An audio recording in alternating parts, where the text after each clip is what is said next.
Pero vamos a hablar, Carola, del año que Argentina fue Sinaloa. Porque lo que ocurrió con el triple crimen de la efedrina es que se descubrió que Argentina durante varios años fue un paraíso para el tráfico internacional de efedrina. Para que tengan idea todos, ¿qué era la efedrina?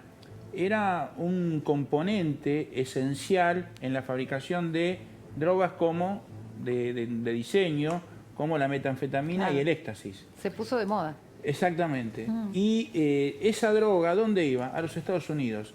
¿Y quiénes eran los principales productores de esa metanfetamina? Que hemos visto una serie que marca el ícono de lo que es la producción de drogas sintéticas, que es Breaking Bad. Breaking Bad, sí, bueno, claro.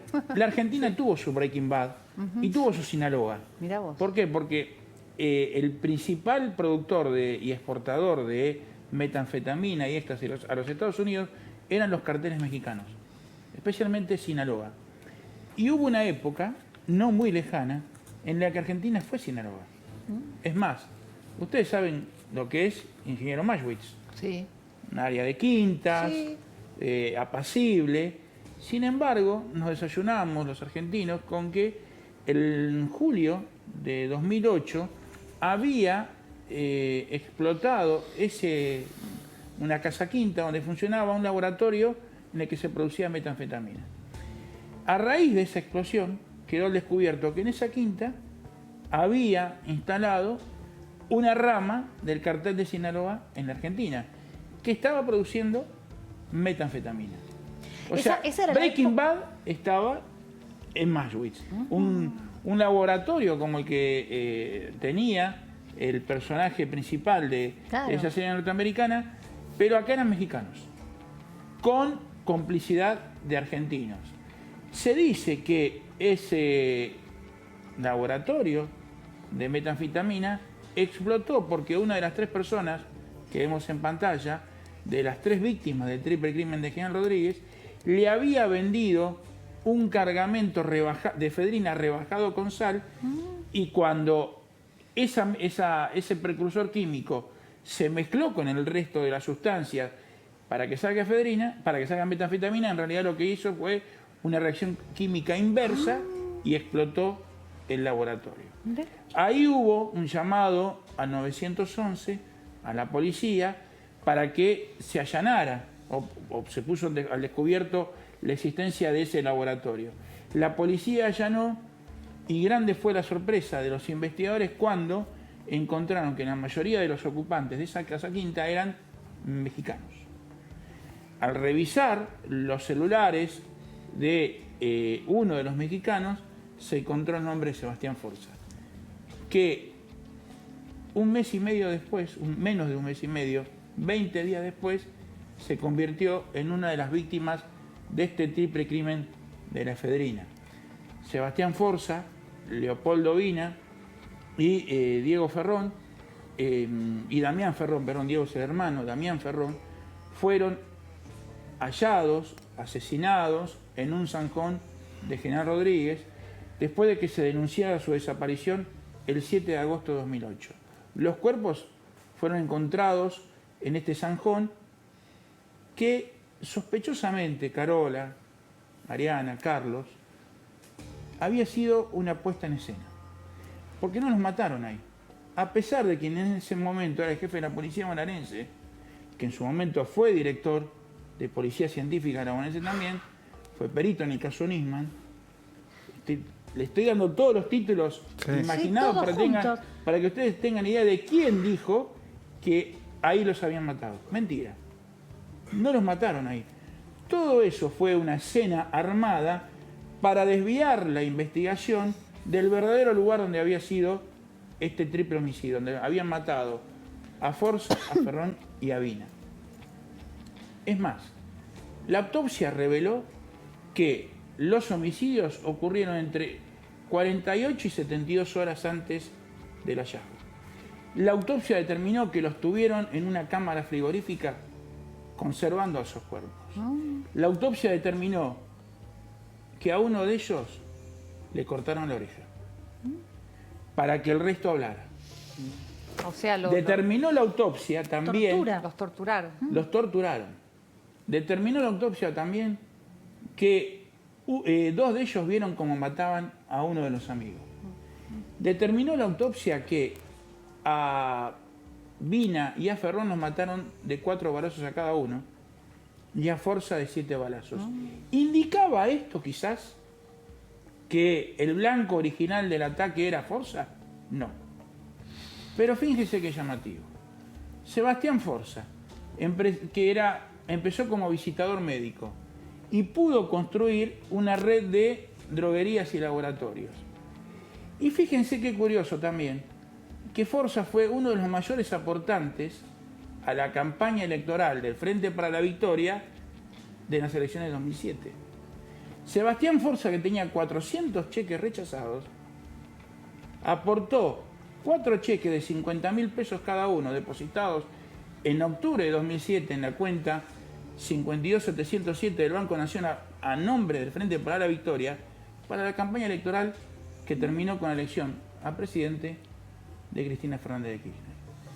Curiosamente, digo, el gobierno de ese momento, encabezado por Cristina Kirchner, nunca se preocupó en saber cuál fue el destino o quiénes pudieron haber matado a quien era uno de los principales aportantes de su campaña. En su campaña. Es más, tantas derivaciones políticas tuvo este caso que Héctor Capaccioli, superintendente de Seguros de Salud del Ministerio de Salud, tuvo que renunciar y fue condenado por los aportes ilegales en la campaña a Cristina Kirchner. ¿Por qué Forza aparece aportando a la campaña de Frente para la Victoria? Porque él tenía una droguería que había vendido muchos medicamentos al hospital francés. Y él pensaba que le habían dicho que aportando a la campaña, con quienes se hicieran cargo de la intervención en el hospital francés, iba a poder recuperar el dinero que había invertido y que tenía bloqueado en ese momento la intervención. Pero esto tiene que ver con las derivaciones políticas. Yo voy a ir más allá y le voy a contar que lo que dijo el tribunal, que termina condenando a 4 sospechosos por este triple homicidio, fue que el triple crimen de la efedrina no se podía haber concretado sin la participación o sin que los sicarios tuvieran la protección del Estado. A tal punto que se han borrado grabaciones de cámaras de seguridad, por ejemplo, de la estación de la confitería o el bar de la estación de servicio que está en Sarandí, cerca del Walmart, donde el día que desaparecieron se reunieron Forza, Ferrón y Vina con las personas que terminan siendo sus asesinos. Las cámaras de seguridad de ese bar sospechosamente fueron borradas. Pero sí se sabe de esa reunión. Sí se sabe de esa reunión que existió. Bien. Y que se concretó. Porque Forza, Ferrón y Vina querían concretar la compra de efedrina para reparar el daño que se había hecho en el laboratorio de los mexicanos. Ah, claro. Ellos necesitaban sí o sí comprar efedrina y reponer la efedrina, si quieren, rebajada con sal, que les habían entregado a los mexicanos. Porque estaban en peligro por haber hecho eso. Claro, exactamente, ¿no? pero además no querían perderse el negocio. El negocio el triple crimen de la efedrina puso además al descubierto que nuestro bendito país era el segundo comprador mundial de la producción de efedrina, que es derivado, la efedrina viene de la efedra, un derivado del opio, y que se utiliza en la industria farmacéutica en microdosis para fabricar descongestivos y medicamentos para los bronquios. ¿No fue lo que se le encontró también a Maradona en el 94? Pseudo, ¿no? Era pseudoefedrina. Pseudoefedrina, pero se habló mucho. Ahí tiene que ver con esos descongestivos. Ahí empezamos nosotros, los argentinos, a escuchar el tema de la efedrina, que después, años después, lo de Maradona fue en el 94, años después lo vemos en este triple crimen. Sí, claro. Y Argentina, me quieren decir si la industria farmacéutica argentina es tan grande para ser el segundo comprador mundial Nadie se dio cuenta Imposible. que entre 1999 y 2010 Argentina compró 55.195 kilos de efedrina, cuando en realidad los laboratorios, todos los laboratorios argentinos consumen 100 kilos por año, porque lo que llevan cada dosis de... Repetí esos dos números. Se Estaban compraron entrando 55.000. 5.195 kilos de efedrina en 11 años, y Argentina consume, todos, sumando todos los laboratorios, Sí. 100 kilos por año. Claro. Porque son microdosis de efedrina, Claro, lo que va, lo que va a en los cada medicamentos. comprimido. El agregado de todos los laboratorios te da 100. Exactamente. Pero para hacer éxtasis... Por año. Para El hacer resto, éxtasis el resto no se necesita mucho diluiría en pinturas, cosas útiles para la construcción, Carábano. No, el resto iba, ¿sabés a dónde? Algunos de esos kilos de efedrina Vos querés traer buenas noticias. iban en cajas de zapatos a México. Argentina era, acá tenemos un triángulo, Ahí van, claro. China e India, efedrina a la Argentina, y de acá en cajas de zapatos, algunos en bar que iban de todas formas, pero Mina, por ejemplo, se encargó de despachar, una de las víctimas del triple crimen de efedrina, se encargó de despachar 40 cajas de zapatos por mes que contenían justamente efedrina A a México. México. Porque México estaba muy controlada la compra de efedrina, pues se sabía que era un precursor químico indispensable para la producción de metanfetamina. Acá entonces había un paso donde se realizaba cierta producción local. No éramos únicamente de tránsito. No, pero ¿Te lo que acordás pasa es decíamos, que el laboratorio de Argentina Mansfield- no es un país de tránsito? No. Claro. Y recién después del triple homicidio de Forza Ferrón y Vina, el gobierno se dio cuenta de que Argentina había pasado de importar 2.900 kilos por año de efedrina en el 2004 a 19.110 kilos Se sorprendieron. en 2008, el año que mataron a Forza Ferrón y Vina. Porque además todas esas drogas sintéticas se fueron poniendo de moda cada vez más. Por eso creció ese La demanda. tráfico, claro.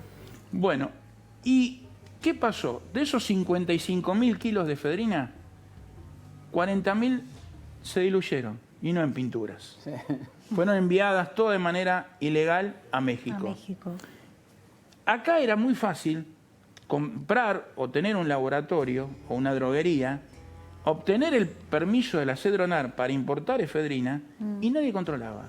A tal punto, Carola, Mariana, Carlos, Gabriel, que nadie controlaba la importación de efedrina, que 2 de los 6 laboratorios que importaron la mayor parte de esos 40.000 kilos de efedrina tenían como principales directivos a 2 jubilados.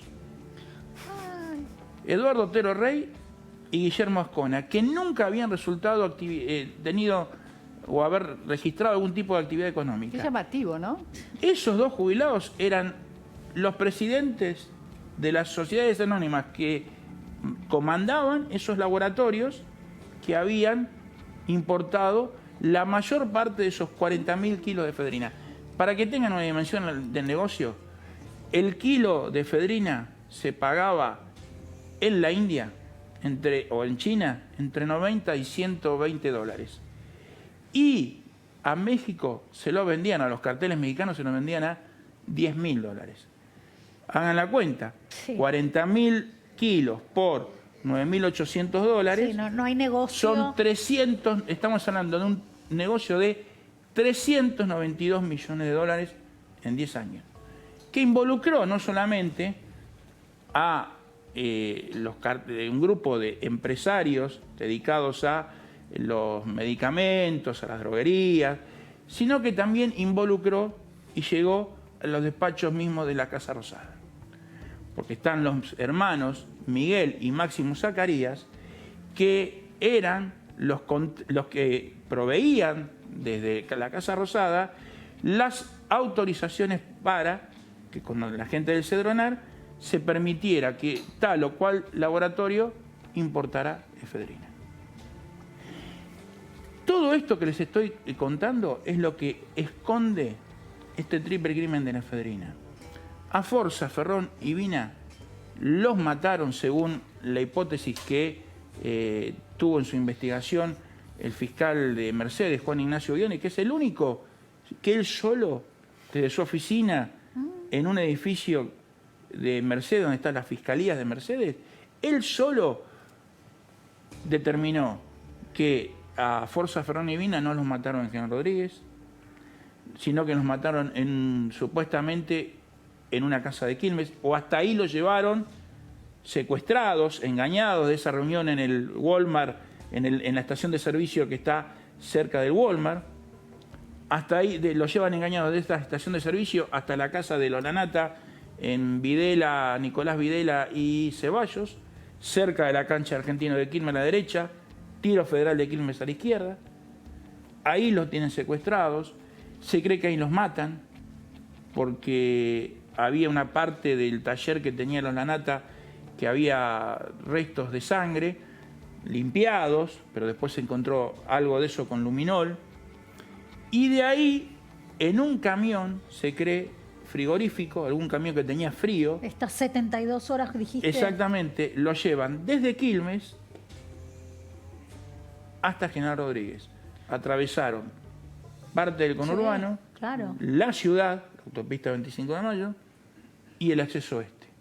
Y ahí esas imágenes que vemos desde el aire, ¿no? Con los 3 cuerpos en un, Ahí los en un encontraron. descampado verde. Es más, ahí habían plantado también proyectiles calibre 9 milímetros para hacer creer que los habían matado. ¿Y qué ibas a decir, Mariana?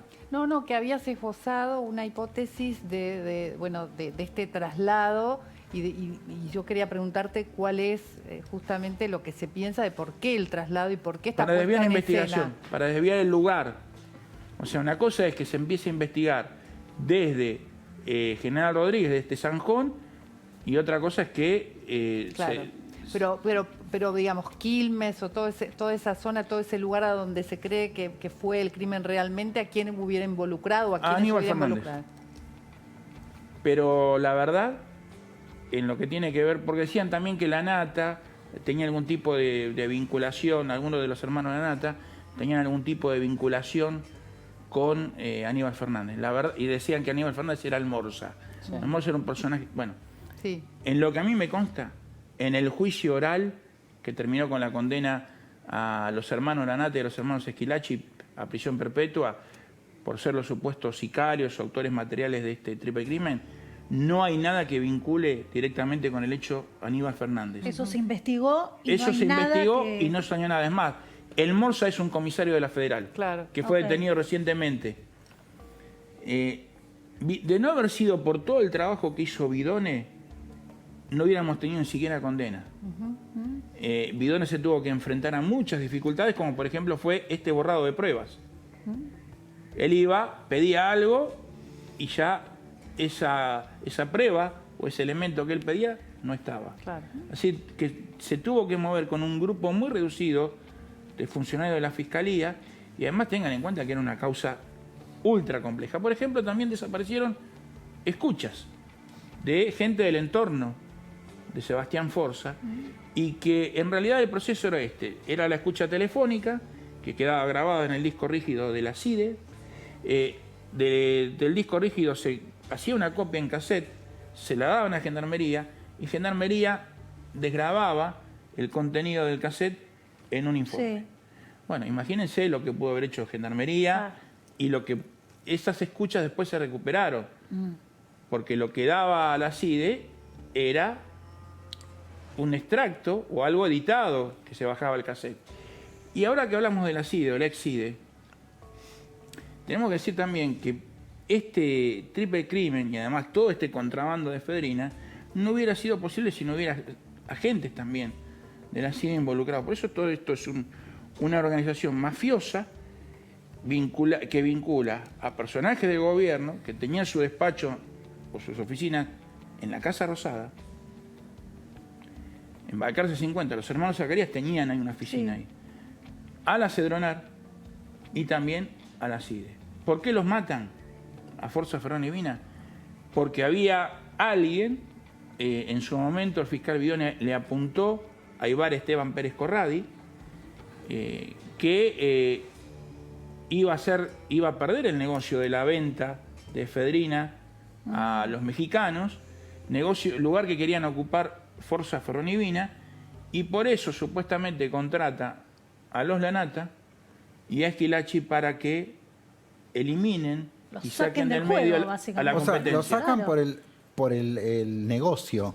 Exactamente. Es borrarlo. Pero ¿por qué no hacen desaparecer los cuerpos con el poder que tienen? ¿Por qué no los hicieron desaparecer en vez de trasladarlos y todo eso? Y porque querían directamente mandar un mensaje también. Ah, ok. Mandar un mensaje a aquellos que... Quisieran que- hacerse los locos. Exactamente, aquellos que se rebelaran Claro. al poder, les iba a pasar eso. Claro. Pero aparte un mensaje claro, por eso también el tema de la oreja, Gabriel, de que le cortan la oreja Claro, claro. Eso es claro. a uno. mafioso. No fueron a limañas ni nada. Sí. Ahí hubo una tortura. Mafia. Y además, el tema de la protección que tuvo Ibar Esteban Pérez Corradi. Porque él estuvo prófugo 4 años. Nadie lo buscó. Es más, cuando Vidone ordena la captura, a él van a buscarlo a la casa, va la policía y encuentra el café recién hecho. O sea, alguien le avisó. Claro. Él se fue minutos antes de que llegara la policía. Claro, claro. Y a tal punto fue esta la protección que tuvo Pérez Corradi de la CIDE, que en 2015, previo a las elecciones, se sabía ya que Pérez Corradi estaba escondido en Paraguay y no fueron a buscarlo. Claro. Porque no se olviden que en esa época estaba muy presente el reportaje que le hace Jorge Lanata en la cárcel de General Alvear a uno de los Lanata, y él dice que o involucra directamente a Aníbal Fernández. Cosa que nunca, repito, fue probada en el expediente. Pero ¿qué ocurrió? En ese momento hubo tanta convulsión política y en toda la opinión pública que el gobierno no quería justamente buscarlo a Ibar Esteban Pérez Corradi, pensando que podía ir en contra de Aníbal Fernández en caso de que lo detuviera. Vinculaste, hablaste del perito y vinculaste ese perito que de este asesinato, ¿fue el mismo de lo de Nisman o yo me Sí. equivoqué? Ah, Pero fue un perito que en el caso de Nisman jugó a favor de la familia. O sea, fue un perito de parte. ok. Pero en el caso del triple crimen de la efedrina, él asegura a los medios que esa era la escena La primaria escena del del crimen, crimen. cuando en realidad había sido otro.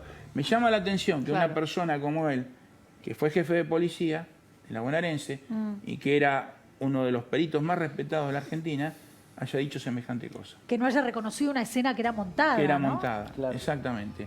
Y el otro detalle con Pérez Corradi fue que el gobierno sabía que estaba en Paraguay y tenía pedido de captura dictado por la fiscalía que estaba a cargo de Juan Vidone, de Mercedes, y no hizo nada para capturarlo. Un año antes, en mi caso, había ido de vacaciones, no conocía las cataratas. Y había ido de vacaciones ya a las cataratas. Yo estaba parando en Foz de Iguazú y quería conocer Puerto Iguazú, el lado argentino. Y me dan el teléfono de un remisero, de Marcelo, para que te cruce. me cruce. Bueno, en ese momento lo llamé a Marcelo, agendé el contacto, Marcelo remisero de Foz de Iguazú, Sí. y quedó. No hice el cruce. Al año siguiente, interesado en este caso, le pido a uno de mis informantes de este caso que me contacte con alguien de la Triple Frontera, porque yo quería ir a buscarlo a Pérez Corradi. Claro. Quería hacer la nota para el diario de ir a buscar a Pérez Corradi y ubicarlo cuando el gobierno no estaba haciendo nada. Y aunque se sabía que estaba en Ciudad del Este. Claro, se sabía.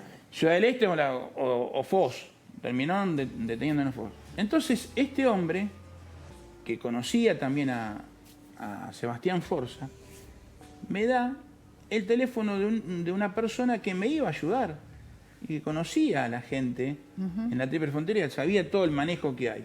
Porque, convengamos esto, Pérez Corradi le estaba pagando por protección a la policía paraguaya $100.000 mensuales. Claro. Tenía la colaboración de un ex socio chino que cruzaba la frontera en un Mercedes-Benz y se movía como si fuera en el jardín de su casa, como Luis XV o Luis XIV en Fontainebleau. Bueno, Este ciudadano chino se movía por la triple frontera como Luis XIV en Fontainebleau, de la misma forma, con total libertad. Y Pérez Corradi había obtenido de parte de la policía paraguaya 2 documentos falsos. 2 documentos falsos que estaban a nombre de personas fallecidas.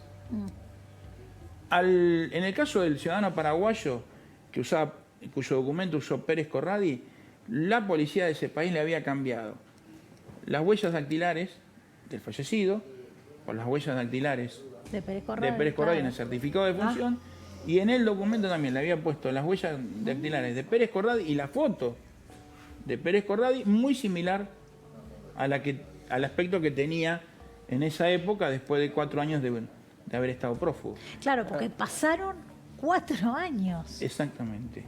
Y Pará, él, perdón, sí, no terminaste, pero el número que te dieron de ese informante era el del y remisero. a eso voy. Ah, sí, es verdad, es verdad. entonces- Lo llevé, se me Sí. fue por una rama. Y vos te quedaste intrigado con eso. Bueno, Sí, yo también. gran- Marcelo el remisero. Bueno, cuando me da este hombre el teléfono de la persona que me podía ayudar a ver el lugar donde estaba Pérez Sí. Corradi, empiezo a marcar el teléfono y me sale el de Marcelo Remisero. Claro, que a veces uno no Allá se da saben cuenta hasta todo. que marcás. Allá saben todo. Y Marcelo el Remisero fue uno de los informantes que aportó datos, porque estos informantes trabajan únicamente con plata. Es así. Sí, Y sí, no. le pidió Por amor al arte. es como no. la al balanza, grupo de se mueve por el gendarmería, peso. claro, le pidió al grupo de gendarmería que le diera algún dinero para entregarle los lugares donde se movía Pérez Corradi. Y ustedes saben que Pérez Corradi fue detenido un domingo, Día del Padre de 2016, en uno de los lugares que había señalado Marcelo, El el remisero. remisero. Increíble. Pero Marcelo nunca cobró la recompensa, porque había una recompensa para quien aportara datos ¿Por qué? sobre el paradero de Pérez Corradi, porque dijeron que los datos que aportó no fueron del todo contundentes. Pero él tenía el lugar donde había estado. Es más, había alguien que le había colocado todo lo que tiene que ver con los equipos electrónicos de vigilancia a Pérez Corradi. ¿Qué tipo de vida llevaba Pérez Corradi se allá? había casado con una ciudadana paraguaya. Claro.